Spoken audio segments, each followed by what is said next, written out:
Antibiotic resistance affects all countries in the world, but without a reliable, comprehensive system to collect data, it's impossible to get a real global overview of the situation. So let's focus on one particular region, the Middle East.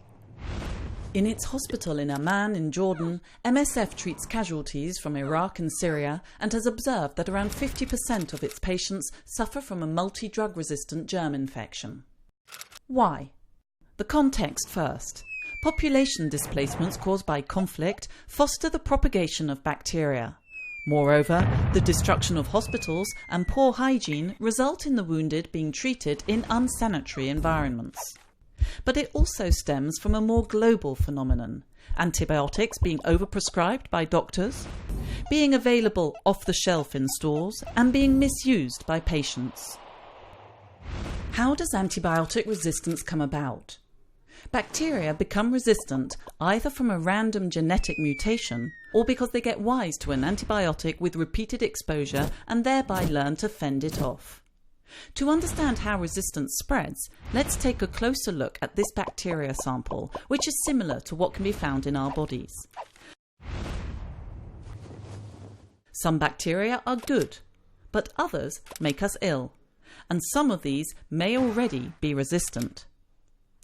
When an antibiotic is introduced, most of the bacteria disappear, including the good bacteria, which are there to help our bodies defend themselves. So only the resistant ones remain, and they are free to multiply. Worse still, they can transmit the information to other bacteria, showing them how to become resistant.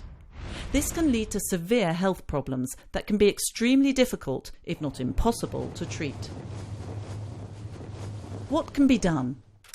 There are no new antibiotics on the horizon, and anyway, waiting for new drugs to come out onto the market isn't an option, as the whole process will simply happen all over again.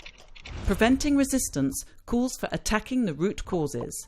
Firstly, the behavioural causes, making people aware of the need to use antibiotics with moderation, and better informing health workers to avoid inappropriate or over-prescription. But we must go even further and address the health system itself. Regulating the sale of antibiotics and setting up solid surveillance networks are essential.